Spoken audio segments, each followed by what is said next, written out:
Hi, this is Hadley Puckett with my current event for January 19th, 2018. When 17-year-old Samuel Lethbridge didn't come home on Saturday, his father knew something was wrong. He immediately called the police the next morning, who reassured him that everything was fine and that Samuel had probably just run away. Well, Samuel's father, Tony Lethbridge, knew this was incredibly uncharacteristic of his son. Making the right decision, he decided to rent a helicopter and go searching for his missing son.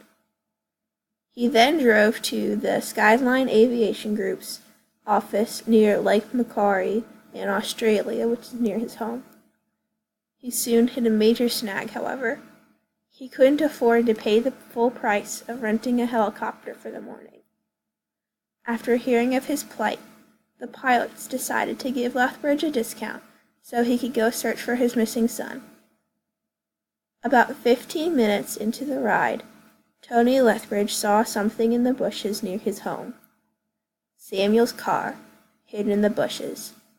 It would have been pretty much impossible to see it from the road.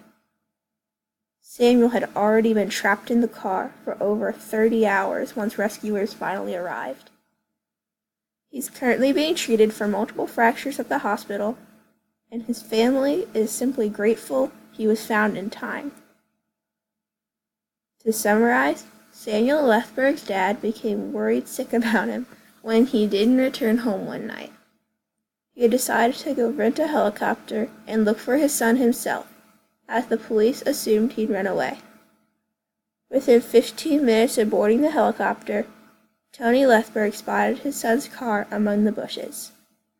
Samuel had suffered multiple fractures, but is now being treated at the local hospital.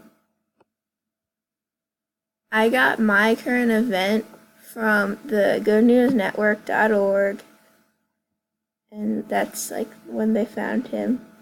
And the article was published on January 17th, 2018. And then this is my works cited page. And the title was Father Follows Intuition, Hires Helicopter and Finds Injured Son in Crash.